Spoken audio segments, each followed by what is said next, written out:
Hey guys, welcome back to pre-production. Thank you so much for coming once again to another episode. I am very honored to be talking to someone who has a very storied career. He's made some of the most iconic music videos of the 1990s.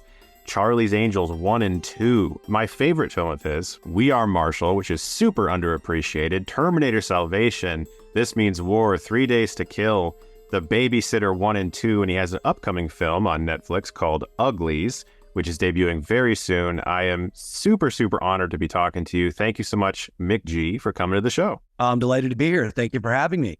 Well, I'm curious how someone who has clearly such an extensive knowledge of every side of this business, having worked in music videos, huge movies, sports, biopics, and streaming movies, is there something that you have learned through all of them that has remained clear for every single project that sort of you can apply to all of them? Or is it really like starting over every single time? For me, I always just deploy an idea of wouldn't it be cool if? And then I try to populate my world with talented people to help me execute on the idea, whether it's writing a song in the early days with the guys in Sugar Ray when we wrote Every Morning and Someday and Fly together, to helping the Gap reinvent their brand with a bunch of kids dancing around on a white cyc.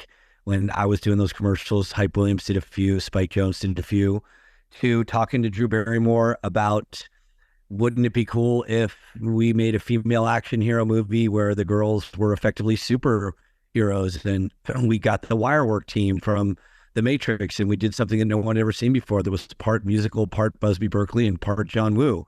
And then teaming up with the great Josh Schwartz, and talking about what if we mixed highbrow and lowbrow for the OC, and Eric Kripke. We talked about Star Wars and Truck Stop America with Supernatural. So yeah, it's always the same headspace of wouldn't it be cool if, and then you go about the business of populating a world with talented people and you do your best to execute. I'm friends with someone, you probably don't remember him at all, but his name is Nicholas Peterson, and he worked on Charlie's Angels Full Throttle as I believe like a motion cap producer or something along those lines. And he had nothing but really great stories to tell about you in regards to how the crew viewed you. He said that everyone on set viewed you with a lot of respect, that you were dealing with a lot of people's schedules very efficiently. And he especially liked how you were able to get a car you wanted for a certain shot that you felt would really make the scene look better. And he had nothing but positive things to say about you. Well, that's very kind to hear, but I mean, to me, that's simple because I'm not really big on titles. I'm big on ideas. So if, somebody who's a producer of the mocap, or somebody who's in craft service, or somebody who's a PA that's holding it down at base camp, to me, the best idea wins. And I never had a rich uncle in Hollywood. So I had to bite and scratch and kick and really do it yourself to try to get things made. So it's very natural for me and organic to have a lot of respect for people's opinions on film and on storytelling, because I know what I like, and therefore I'm far more interested in what you like. And I like to pressure test the ideas and see what's going on. So yeah, that's organic for me, but I'm delighted to hear that's what your buddy took away from it. Well, I'm curious how you really kind of got started, because obviously, music videos were a big launching point to get you to your directorial debut, which was Charlie's Angels, which, this came out in 2000 or 1999. Charlie's Angels did. And I was in middle school at the time. And there's a few movies of that time period that I specifically remember as inflection points where everybody that I knew was talking about it. You had your Blair Witch Project. Of course, you had your Phantom Menace, your Matrix or whatever. But Charlie's Angels was one of those movies where everybody was like, you got to go see this fucking movie. And I must have seen it, I don't know, 3 or 4 times. It definitely spoke to me at that age. It was an impactful movie for me. But I'm really curious how you got to that point, because I can't imagine that anything was really easy. It had to have been, like you said, you didn't have a rich uncle in Hollywood. You had to do everything yourself. So was there a point where young Mick G was sitting around at home and thought to himself, I think maybe movies. I think maybe that's what I want to try? For me, I never really made a distinction between music and film. My whole life was music and film. Older brother, older sister. Grew up in a house where watching The Sound of Music and, the Hitchcock stuff from the day I came into this world. and listening to, my dad would always play jazz. My sister was really into disco, and my brother was heavy into rock and roll. So I was getting just a dose of all the films you could imagine, and going to the local art house theater that would program, two films for 2 nights in a row, and then it would be two more films, and then every Friday night and Saturday night at midnight it'd be Rocky Horror Picture Show, and just stuff like that. And the age of home video, of course, where you could finally not wait for something to come to the art house or to come on to, one of the paid television stations or what have you. You could go rent it and watch you could watch 39 Steps, or you could watch, The Thin Man, and do things that were usually hard to get. So it was always that influence. And I was going to school down at the University of California, Irvine, and I was pre-med, and I didn't think that, you could have a career in Hollywood. It seemed so far away. And I finally realized, my life is music and film. I'm not one bit passionate about medicine. And I was friends with Gwen Stefani in Anaheim, and I was friends with these three guys in Long Beach who called their band Sublime. My best friend growing up was Mark McGrath, who, of course, went on to do the whole Sugar Ray thing. And I said, dude, you're not necessarily the great singer in the world, but you're very handsome. Let's make a video. So I thought I could be Rick Rubin and bring that Orange County sound to the world. And, I finally got out of undergrad and just made a video with the Sugar Ray guys. And I had a buddy who was a camera assistant in feature films, and he helped me, sit out there at the docks of the camera house and beg them to lend us the stuff for a weekend. Then we went to Kodak and begged for the short ends. And we went and shot this video, and I cut it together on those old, what are they, RM 850s or 350s, 3/4 inch Sony machines, where you cut video to video, just everything completely self-taught, doing it yourself, fumbling my way through it. And I hid that video on green VHS cassette tapes, and I placed them inside pizza boxes, and I had the pizzas delivered to the heads of every record label in America. And Ahmet Ertegun got one in New York and put it in, and halfway through it said the three greatest words you could hope to hear is sign those guys. And that was it. So I started making records, and I produced that first Sugar Ray record. But then the guys from Korn moved from Bakersfield down to Orange County, and I started running around with them, just chasing them around with a video camera. And then I did all their videos. And the thing was, it took a week to do a music video, and it took, the better part of a year to make a record. And I really like the immediacy of somebody calling you going, hey, here's this song. It's called All Star by Smash Mouth. And the band's in town this weekend, and, we need to shoot a video. So you come up with the idea, you shoot the video, you edit it in a couple days, and the week after that, it's on MTV. And it was so quick. And that was the time they started putting directors' names on the screen. And I've got this stupid nerd, Mick G. And, every once in a while, Sublime Santeria and Sugar Ray Every Morning and Smash Mouth, Walking on the Sun would all come on 1, 2, 3 saying directed by Mick G, directed by Mick G, directed by Mick G. And that just got me going in that world. And that's what led me to the doorstep of Drew Barrymore. It was rock and roll, not filmmaking. But at that time, you also have to realize, in the music video community in the early / mid 90s, it was Michael Bay, David Fincher, Mark Romanek, Spike Jonze, me, Francis Lawrence, Floria Sigismundi, who I think was the best of all. She did the best stuff for Marilyn Manson and all those guys. But it was a very small group, and we'd all get the same song, and we'd all have wildly different ideas as to how to express that song in a cinematic capacity. And we had to tell these stories, and we all developed our own voices. And just about everybody I just mentioned went on to have meaningful cinematic careers with wildly different styles. I mean, imagine if you gave Michel Gondry and Michael Bay the same script. You're going to get two wildly different expressions as an end result. And we used to joke around about, we all want to make a film, but we'd all get beaten up by the studios going, that's a first-time guy, that's a music video guy, they're all style and no substance. And I think it was Michael Bay who made the point that he shot more film prior to making his first film than Alfred Hitchcock shot in his lifetime. And I don't know that that's factually correct, but it sounds interesting, and it may be correct. But the point remains that we were pushing a lot of film to the cameras week in, week out with real budgets, shooting on the mountaintop, shooting in the rain, shooting on the boat, shooting in the fire, shooting in the desert, shooting in the city, shooting on the helicopter, and really, really getting a lot of experience as we developed our styles and prepared ourselves to make our first film. And it was just that idea of having one foot in Spike Jonze and one foot in Hype Williams, where, the quirk of Spike and hopefully the color and optimism of Hype, that was my lane. And I mean, I was trying to tell 3-act stories in these little music videos. And then finally Drew threw her arm around me and said, look, either this guy does Charlie's Angels or I'm not doing it. And I was off to the races.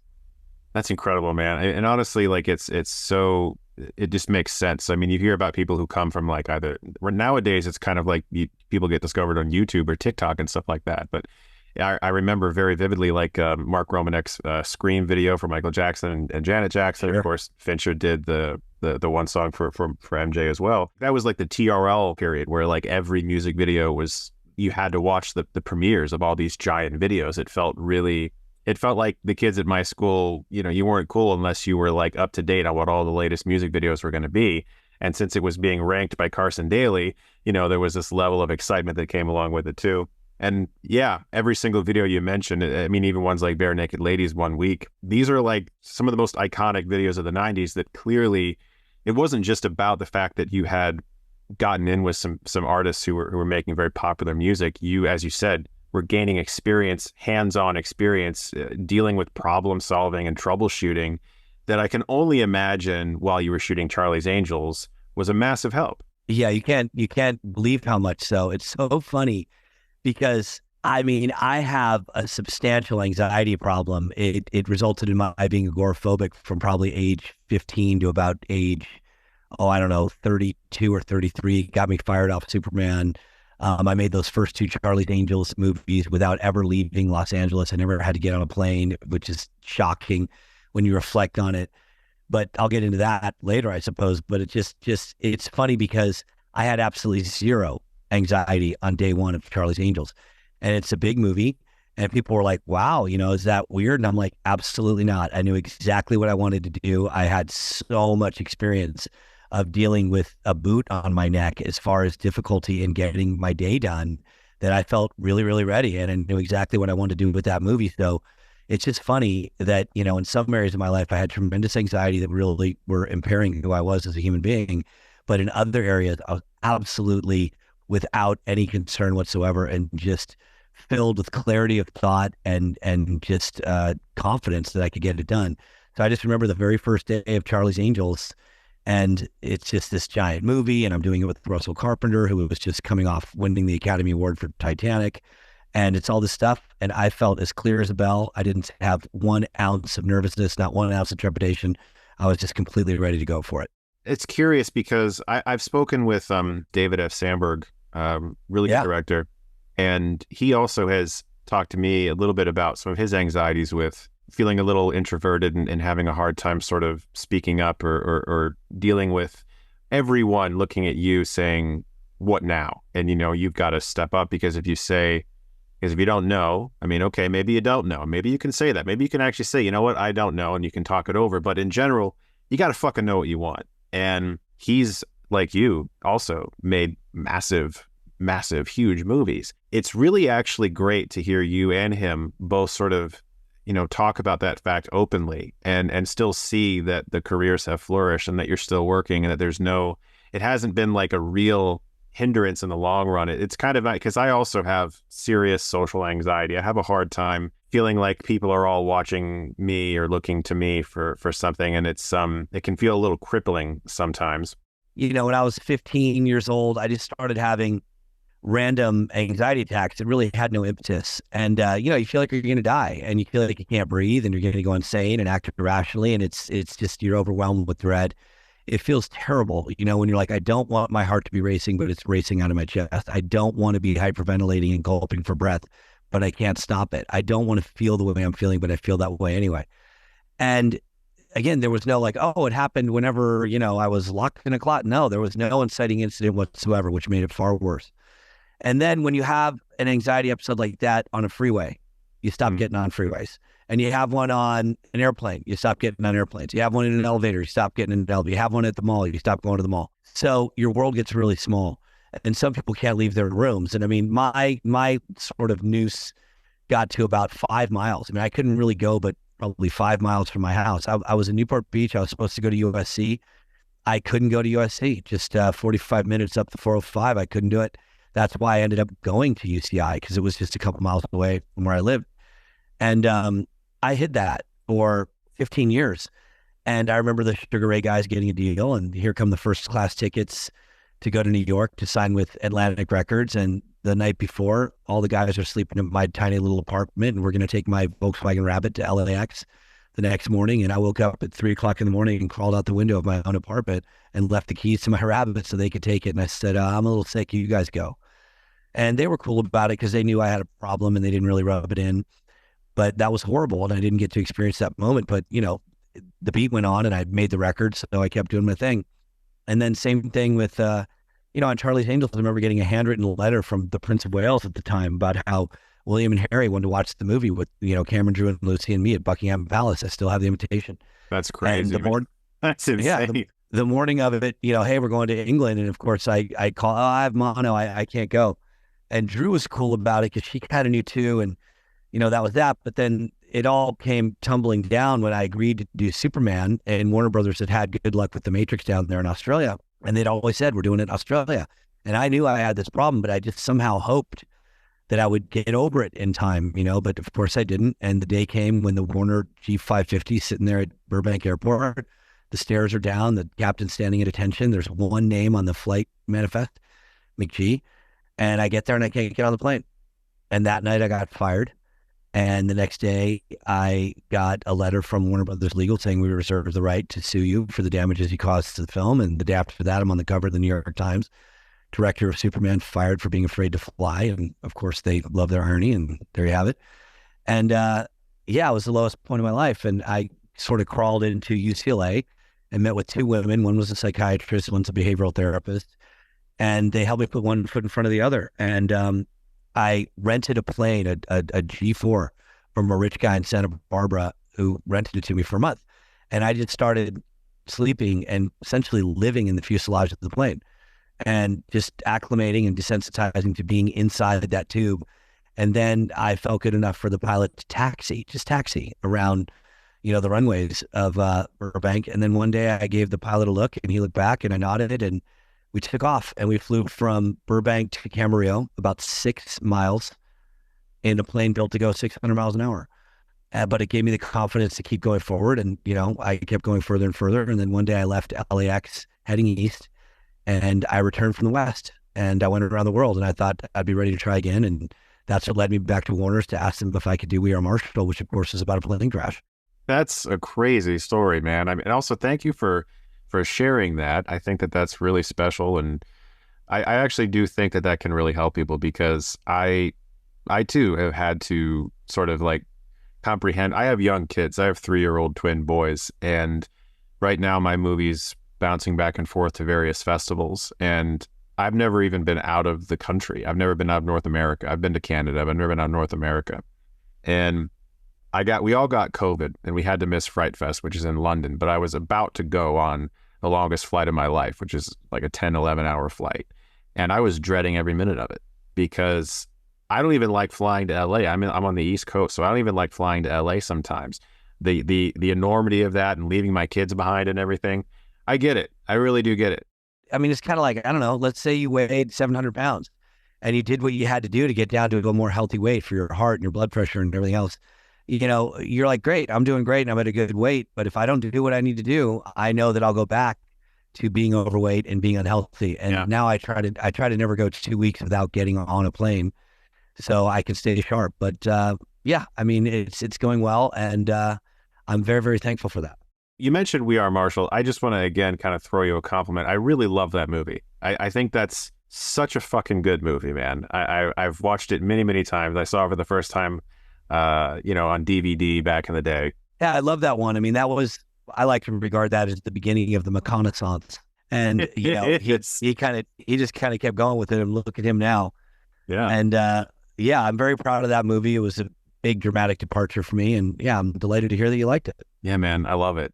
Well, let's talk a little bit about Uglies. Uglies is coming out on Netflix September 13th. It stars Joey King. Today, when you go on Instagram or any really social media site, you see a lot of young people who are struggling to appear a certain way, and they really feel like they need to fit in. Like the version of fitting in has changed from every decade since I was alive, and obviously before I was alive.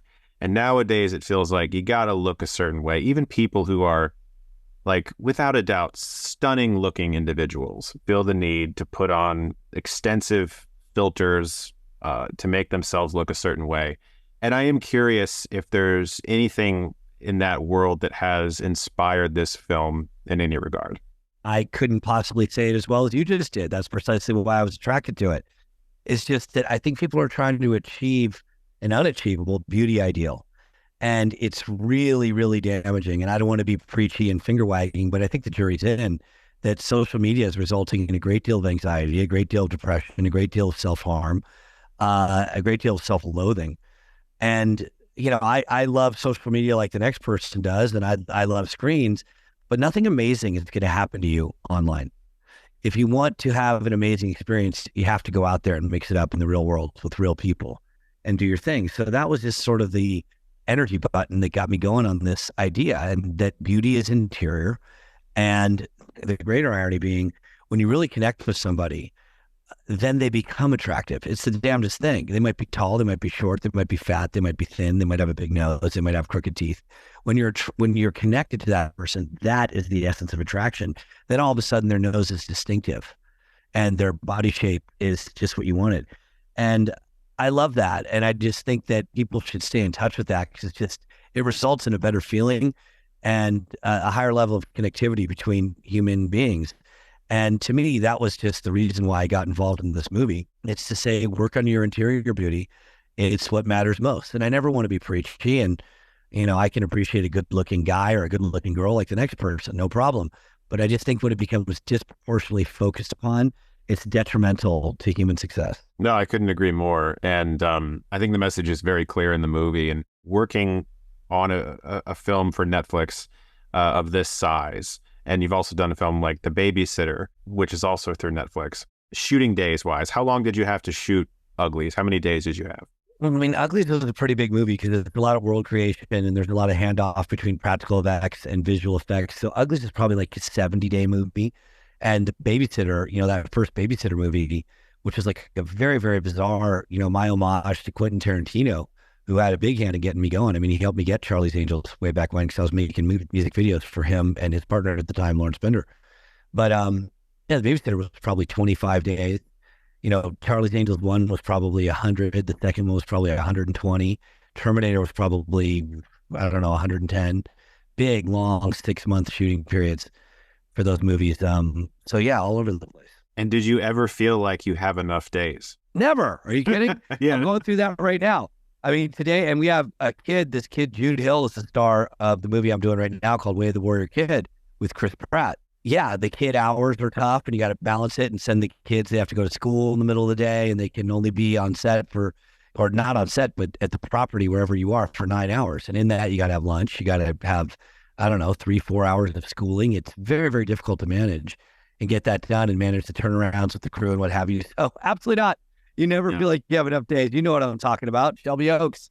Yeah, yeah, man. I mean, that's probably the biggest thing I learned on the film. I mean, I had an inkling of it going in, but the greatest commodity I think any filmmaker has is time. The more you have, the more stuff can get done, and the less you have, the more strained you're going to be. Sometimes that's good, sometimes it's bad. But yeah, I mean, like, I think we had a 20-day shoot. We were grabbing pieces of things here and there before we even shot the movie officially. And so it feels kind of like 20.5.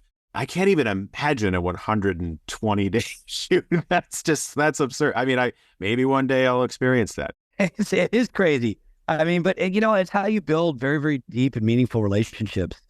And I'm older than you. So, I mean, I wish you that opportunity to just sample that and go that deep with the team that you're involved in. Because it's interesting because you form such intimate relationships on the film set, as you know. But then laws of gravity kick in. When the film's over, you go into post-production, people go on to other movies, what have you. And I never heard anybody put it better than Malcolm McDowell talking about Clockwork Orange with Kubrick, of course, how he was the apple of Stanley Kubrick's eye, day in, day out. The great Stanley Kubrick would focus on him and talk to him and want to know his opinion about what's going on. And then poof, they wrapped. And that was it. And he really had withdrawal, and it was terribly difficult. And it's just the ups and downs of the family environment that really create a very rich lifestyle. And it's antithetical to working in an office day in, day out And you have to deal with so many moving pieces and so many difficulties from, just, whoops, this is a loud location. We can't get good audio to, look at Coppola when he's making Apocalypse Now. He loses the helicopters to fight the rebels in the hills. I mean, to a hurricane wiping out the whole set. It really, really teaches you to improvise, adapt, and overcome. I know you know what I'm talking about. I completely agree. Look, I just want to say thank you so much for taking the time, especially since you're literally on set. I'm very excited to see your new film. And for someone who has genuinely worked in seemingly every aspect of the industry, from music videos to TV to film, your insight is invaluable, man. So thank you for sharing it with all of us. What an absolute pleasure. I look forward to it. I'm a huge fan. Keep on trucking. I'm glad you're doing it. Do your thing. And what a delight to be on. I'd love to come back anytime you like. And I'll see you when you're in LA or, whenever you like. Thank you so much, man. All right. Talk soon.